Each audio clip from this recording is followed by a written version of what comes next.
Ya fue grabada, bien. Ay, perdón, no le preguntes. Eh, Sí, no pasa nada.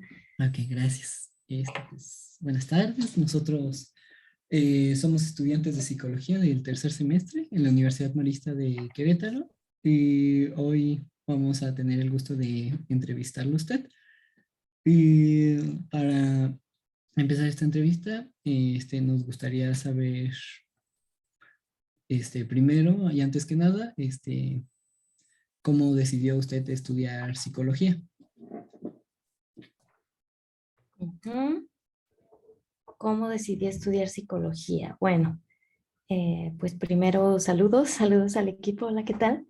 Em, pues me presento, ¿no? Antes que nada, me llamo Ada Soria Escalante, y soy doctora en psicología con especialidad en clínica psicoanalítica. Em, y bueno, actualmente estoy trabajando como profesora investigadora en la Universidad de Monterrey. Y bueno, respondiendo a la primera pregunta, ¿cómo decidí estudiar psicología? Pues a mí me quedaba claro que yo quería, en la prepa me quedó claro que yo quería estudiar algo relacionado con ciencias de la salud. Y estuve pues buscando información, preguntando a personas conocidas sobre varias carreras, entre ellas pues psicología, medicina y por algo que, que no les voy a explicar en este momento, pero ingeniería bioquímica. Era algo que por ahí se colaba y me interesaba.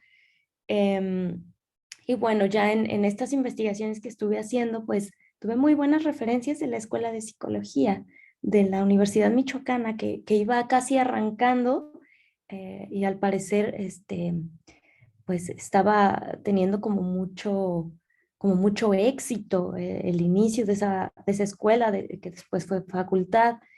Estaba teniendo como profesores muy, muy buenos y pues me animé. Por ahí leía Freud en la prepa, me gustó y listo. Así fue como decidí estudiar psicología.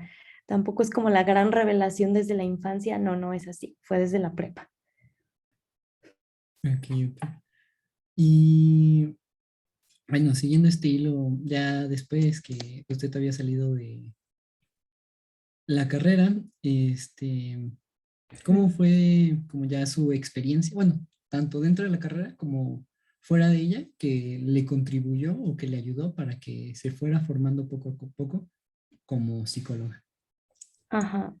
Em, ¿Cómo fue la experiencia? Así como no, no Pues, sé, estoy entendiendo muy bien. más que nada, ¿qué podría decir que contribuyó o Ajá, que tuvo mayor repercusión ok. en su formación como psicólogo? Ah, muy bien.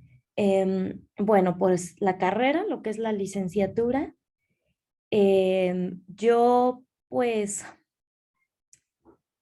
había un programa, un modelo de estudios en ese tiempo en esa universidad, en la Michoacana, en donde teníamos como materias de tronco común, y el último año decidíamos cuál iba a ser la orientación de nuestra elección.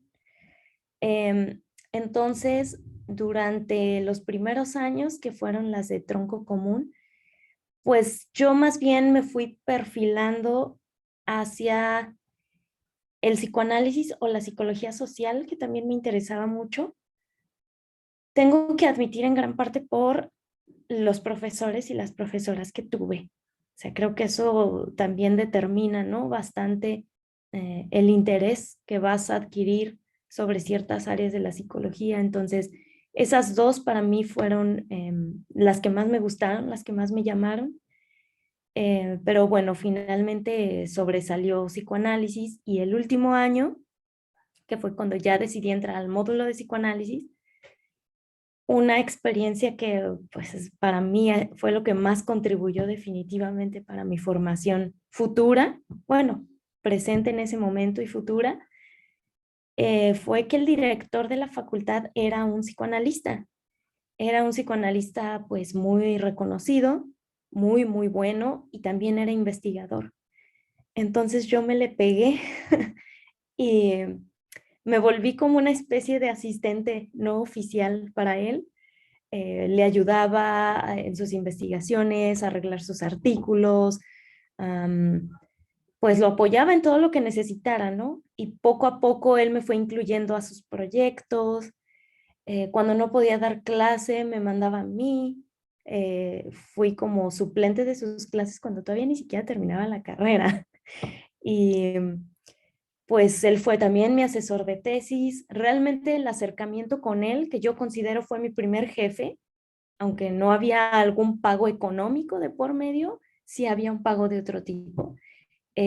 Para mí fue determinante, o sea, me quedó claro que esa era mi área, la que más me gustaba, y, y ya de ahí en adelante ya no me interesaba ver otras, ya había decidido psicoanálisis. Y bueno, ya saliendo de la carrera, Sí. ¿hubo alguna otra que como que le fue inclinando más para seguirse preparando, para seguir tomando estos doctorados o no sé, alguna investigación que le llamó más la atención o algo? Ujú. Em, pues este profesor con el que yo trabajaba, él escribía mucho sobre narcisismo, sobre violencia. Son temas que a él siempre le han interesado y ha tenido como muy presentes.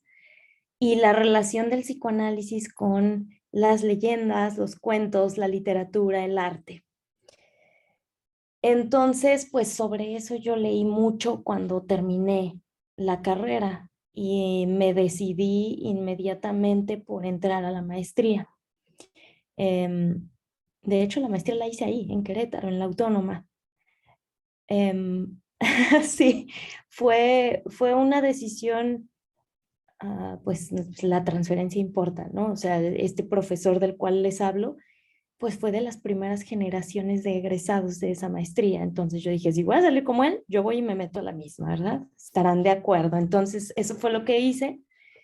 Eh, Me gustó muchísimo, por cierto, pero yo ya traía esta orientación como de escribir sobre esta relación entre el psicoanálisis y lo no necesariamente clínico de manera obvia, ¿no? Por el lado del arte, de la literatura, de la filosofía, eso a mí me gustaba leerlo mucho y esa maestría pues sí me permitió pensar temas desde esa parte, porque de hecho tienen una terminal que tiene que ver con el psicoanálisis y su relación con otros campos, no necesariamente el clínico. Y entonces, pues creo que fue eso, ¿no? Fue mi relación con este profesor que fue mi asesor de tesis y cómo me fui colando a través de sus temas a descubrir, pues, los míos. Y bueno, ahorita voy a retomar Ujú. que, bueno, comentaba usted que en prepa había leído a Freud, ¿no? Sí. Y que ya a la hora de elegir tenía como estas dos vertientes de lo social y el psicoanálisis, y que parte de la decisión fue gracias a su profesor de que eligió psicoanálisis. Ujú. Pero antes de eso, ¿qué otros factores o qué era lo que le había llamado la atención para empezar a dedicarse o estudiar el psicoanálisis? Psicoanálisis. Bueno, lo primero que yo leí de Freud, aparte tuve suerte, porque pude haber agarrado cualquier libro, pero no, me llegó el mejor para empezar, creo yo, que es Psicopatología de la vida cotidiana, ¿no? O sea, es un texto que es fácil de leer, tiene cosas que son muy divertidas, ¿no? De lo que pasa en el día a día, em, los lapsus, las operaciones fallidas o diría Lacan, operaciones logradas en realidad, ¿no? Em, entonces, eso como que me fue llamando a mí, me fue llamando, o sea, a mí como que nunca me llamó la atención como estos grandes temas sobre el cerebro y las conexiones neuronales, eso jamás me llamó la atención de psicología, sino como estas pequeñas cosas que hacen que seamos lo que somos, ¿no? En el día a día y las relaciones que conservamos con los demás. Entonces, el haber leído ese texto para mí fue todo. para mí fue todo de claro, esto es lo que quiero, o sea, quiero darle por este lado, como examinar qué es aquello que le llaman el inconsciente y que estoy segura, en ese momento yo lo decía, estoy segura que existe, no sé por qué, pero lo sé, ¿no? De que existe, existe, no puedo hacer todo consciente, no puedo ser consciente de todo. Y después de leer psicopatología de la vida cotidiana, empecé a leer cosas sobre psicología de otras áreas y no eran tan llamativas, nunca me resultaron tan fascinantes como esto, como este tipo de textos. Y de ahí me puse a leer el chiste y su relación con lo inconsciente y pues ya, quedé convencida. Vaya. Y psicoanálisis, sí. Y bueno, me salgo tantito de, como de la temática, pero de lo social, ¿por qué le llamaba la atención? ¿O qué era como que le saltaba? Exactamente lo mismo. Eso es lo que me llamaba la atención, exactamente lo mismo. El cómo somos en el día a día, el qué nos hace tomar tal o cual decisión, el sufrimiento, el malestar, el dolor, la violencia, o sea, temas que sí, otras áreas de la psicología como que intentan tomarlos, pero me parece que se quedan muy lejos de lo que es la experiencia humana. Entonces, pues en ese sentido, la psicología social también tiene respuestas, ¿no? También tiene sus formas, métodos cualitativos que son mucho más cercanos al psicoanálisis que otras áreas de la psicología. Entonces, creo que es por lo mismo. Y bueno, esto creo que debió de haber sido al inicio de la entrevista, pero, o sea, entonces estudió primero la licenciatura en psicología, luego vino acá a hacer la maestría en psicología o en En psicoanálisis. psicología clínica, Ok. Y ya después hizo el doctorado o el tomó otro tipo de doctorado. cursos. No, el doctorado, o sea, yo me pasé así, licenciatura, maestría y doctorado sin pausas, además. Ok, ok. Y, y bueno, a lo largo de todo este trayecto, ¿cuáles cree usted que fueron como que los mayores retos, los mayores desafíos que tuvo que enfrentarse para Mm, poder lograr y mm, sí, no sé si de llamarlo éxito o no sé cómo lo considera usted todo eso? este, antes de meter esa palabra bien riesgosa, em, retos y desafíos, creo que para cualquiera que elija el camino del psicoanálisis, ya sabe que va a pasar por problemas, porque, bueno, ustedes lo saben perfecto, ¿no? El psicoanálisis es muy desacreditado por toda el área de la psicología positivista, toda la que viene de esa perspectiva, pues muy del lado de lo cuantitativo o del modelo de las ciencias naturales, pues desacredita el psicoanálisis, ¿no? Y este discurso es un discurso universitario. Entonces, yo sabía que me quería dedicar a la clínica, pero también sabía que me quería dedicar a la investigación. Y eso significa meterme a trabajar en una universidad y saber que en una universidad voy a tener que defender la postura teórica que elegí. Y los mayores retos han sido justamente por ese lado, el tener que defender lo que hago ante sujetos que no veo que sientan esa necesidad de defender lo que hacen ante mí, ¿no? O sea, es esa posición en donde los otros, por estar dentro de la psicología predominante, no se sienten obligados a justificar sus métodos y sus medios.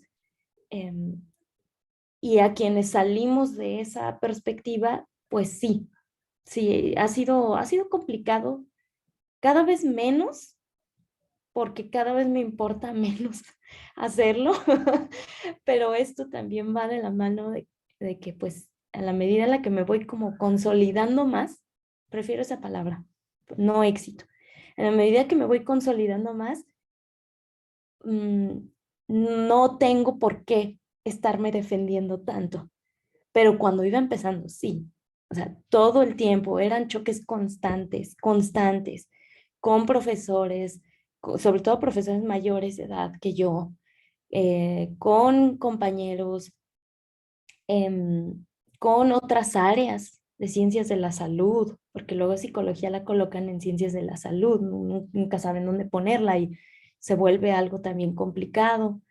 Entonces yo creo que de los mayores retos ha sido ese, la desacreditación del psicoanálisis por no ser positivista y pues justamente también creo que va de la mano el que es difícil entender que el psicoanálisis no es únicamente clínica y tratar de hacerle un espacio en el campo universitario requiere como luchar contra muchos prejuicios y desconocimiento incluso, ignorancia. Y eso es algo con lo que uno se topa todo el tiempo si elegiste este camino de la investigación en psicoanálisis. Y bueno, ya para finalizar mi participación por el momento, mi última pregunta sería de qué hizo sus tesis. Mis tesis. Bien. La tesis de licenciatura fue sobre el fenómeno del doble en la literatura.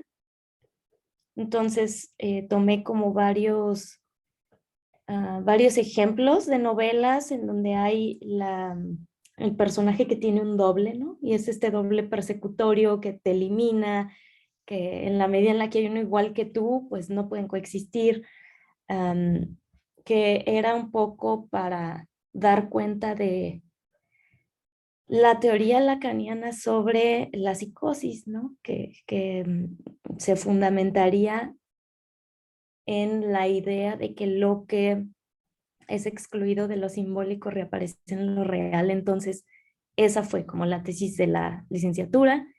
La de la maestría fue sobre el fenómeno del corte y el narcisismo, ¿no? O sea, del corte, tal cual de la piel, los huecos, ¿no?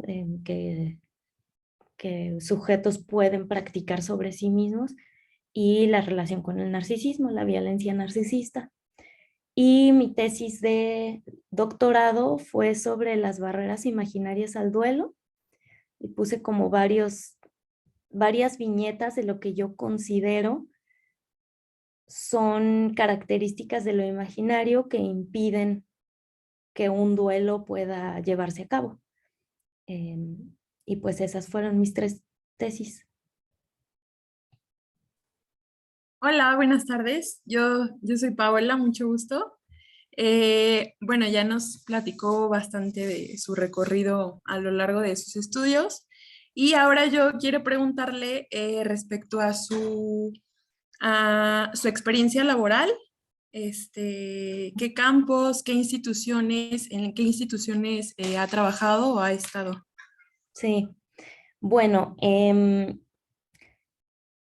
pues como les comentaba, yo empecé a trabajar antes de salir de la carrera y me quedé trabajando con el doctor Mario Orozco, es su nombre. Me quedé trabajando con el doctor Mario, apoyándolo en sus investigaciones. Y cuando digo me quedé, me quedé. O sea, todavía trabajo con él. Todavía, pero ahora es distinta la relación, ¿no? O sea, escribimos juntos, publicamos juntos. Entonces, mi primer trabajo realmente fue ese, como de asistente. Y de ahí en adelante empecé a dar clases en otras instituciones, dar clases de, pues sí, de psicología al principio, la verdad, las clases que me dieran, que no tenían nada que ver con psicoanálisis.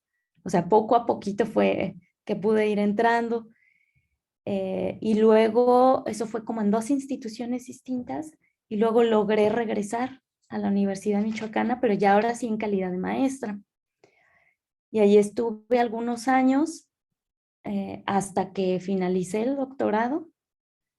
Y pues cuando finalicé el doctorado ya me puse a concursar plazas y gané esta de la Universidad de Monterrey y me vine para Monterrey. Y a la par, pues la consulta clínica privada. Eso lo he hecho desde el doctorado también. Ah, perfecto. Muy interesante. Respecto a lo que nos dice del doctor Mario Orozco de las investigaciones, precisamente tenemos una pregunta para usted. ¿Qué temáticas en qué temáticas ha enfocado sus investigaciones? Bien. Bueno, he ido haciendo pues todos, yo creo, ¿no? Como transiciones, porque al inicio yo empecé a escribir mucho sobre fenómenos psicóticos en la literatura. Empecé mucho por ahí. Pero era yo muy joven y muy verde.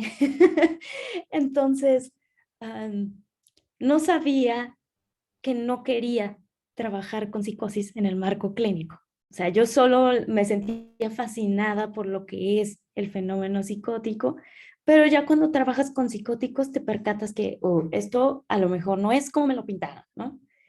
Es mucho más, en mi opinión, mucho más desolador. Hay desesperanza. No se logran tantas cosas como con un neurótico, un perverso. Entonces, como que fui transicionando hacia otros temas que me regresaron más a el interés del cual yo surgí, ¿no? Que es como pues las relaciones sociales, el encuentro con el otro, la violencia. Sobre violencia he escrito muchísimas cosas, sobre narcisismo, pero el costado violento del narcisismo. Y que yo diría como que mi gran tema es el de la pérdida y todo lo que se asocia a la pérdida, ¿no? La muerte, el duelo, la falta en sí misma es la pérdida. Y sobre eso he escrito un montón de cosas, entonces creo que por ahí va. Qué bueno que llegamos a este tema de los duelos y las pérdidas, porque tenemos unas preguntitas más adelante para usted. Ujú. Hablando, bueno, referente al psicoanálisis, desde su experiencia, ¿cómo usted concibe el psicoanálisis? Psicoanálisis, ¿cómo lo concibo? ¿En qué sentido? No. Ah, pues, o sea, ¿cómo desde su perspectiva, a lo largo de, pues, de su estudio y todo eso, o sea, usted cómo lo concibe? ¿Cómo nos lo puede explicar o hablar un poquito de ese tema? Ujú. Pues para mí el psicoanálisis es como un campo que no es de la psicología, pero tampoco es de la filosofía. No sabemos realmente, es un otro, ¿no? Es un otro campo. Y luego por eso no se sabe muy bien dónde situarlo. Pero bueno, ha entrado en psicología porque finalmente busca lanzar como la pregunta acerca de por qué el sujeto es como es, ¿no?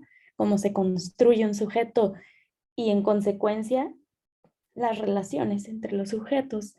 Y creo que en ese sentido es un conjunto de teorías absolutamente relevantes. O sea, yo no puedo pensar las relaciones humanas sin ubicar algo, aunque sea del psicoanálisis, una parte de explicación del psicoanálisis. Y por eso yo creo que sí tiene un lugar en el campo universitario. Yo creo que sí debería tenerlo. Más allá de la clínica privada del uno a uno, creo que da para más, da para mucho más. Entonces, pues sí, no sé si más o menos respondo ahí a la pregunta. Sí, muchas gracias.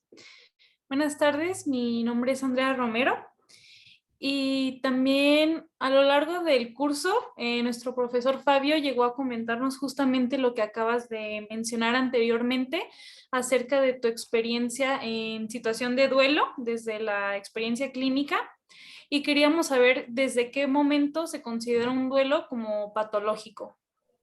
Ok. Bien. ¿De qué semestre son? Tercero. Bien, bueno. Primero habrá que ubicar el terreno teórico en el cual me muevo, que es el psicoanálisis lacaniano. Hay una diferencia importante, ¿no? En cuanto a la teoría del duelo, hay una diferencia muy importante entre Freud y Lacan. Mientras Freud habla de la existencia de un duelo patológico, o sea, de que pueda haberlo, está ahí redactado en Duelo y Melancolía, de una manera muy clara además, o sea, ubica la problemática de la ambivalencia como si fuera esta la que provoca un duelo patológico. Desde la teoría lacaniana es así. ¿Me trabé? ¿Me trabé? Un poquito, pero ya se escucha. Sí, desde la teoría lacaniana no es así. O sea, desde la teoría lacaniana el duelo no es un trabajo, ¿no? Freud decía trabajo de duelo, desde la teoría lacaniana no es un trabajo. Es más, ni siquiera es un proceso. Tiene más valor de acontecimiento, ¿no? O sea, es algo que cae de pronto y que arroja al sujeto en una posición de castración originaria. Entonces es algo tremendamente violento y abrupto, ¿no? Entonces el sujeto, a partir de esa posición de castración, que en realidad es privación, porque se te arrebata algo, es privación, el sujeto tiene que hacer castración de su privación, ¿no? O sea, vamos a pensar, imagínate, te cortan un dedo, eso es privación. Te cortan un dedo, ya no tienes tu dedo.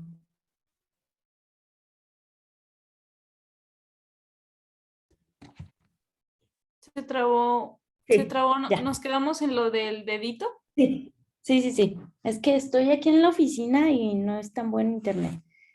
Te quitan un dedo, entonces te privaron de tu dedo. Ya no existe el dedo. Ahora, todo lo que lloras, lo que sufres, tus expectativas de vida acerca del dedo que ya no tienes, esa es la castración, ¿verdad? Ese es el duelo en sí. O sea, hay una diferencia entre ser privado, ya no tengo el dedo, y ser castrado, el chin, todo lo que significa para mí el ya no tener ese dedo. Entonces, desde la teoría lacaniana es este pasaje de la privación a la castración que es abrupto, que cae de golpe. Por tanto, no hay duelos normales ni duelos patológicos. No sería posible esa categorización porque cada quien asume la pérdida de acuerdo a su historia, de acuerdo a su historia singular, ¿no? Muy única. Entonces, todas esas teorías que hablarían, por ejemplo, de que más de 2 años de duelo ya es patológico, no se sostienen desde una teoría de Lacan, ¿no? Sería de discúlpame, pero si mi madre muere, no esperes que en 2 años yo ya esté viviendo feliz mi vida. No creo que vaya a pasar, ¿no? O sea, ese tipo de pérdida es otra cosa. Incluso podríamos vivir en duelo para siempre. Es posible. ¿Eso nos hace tener un duelo patológico? No, no necesariamente. Entonces, es un poco la categorización que usa Freud, pero Lacan no la usa. Se refiere como a la asimilación de la castración. Sí. La asimilación subjetiva de la castración, sí. Eso es el duelo. Ok, ahorita nos estamos quedando sin tiempo en la sesión, entonces vamos a salir y volvemos a conectarnos y continuamos con las preguntas que tenemos para usted.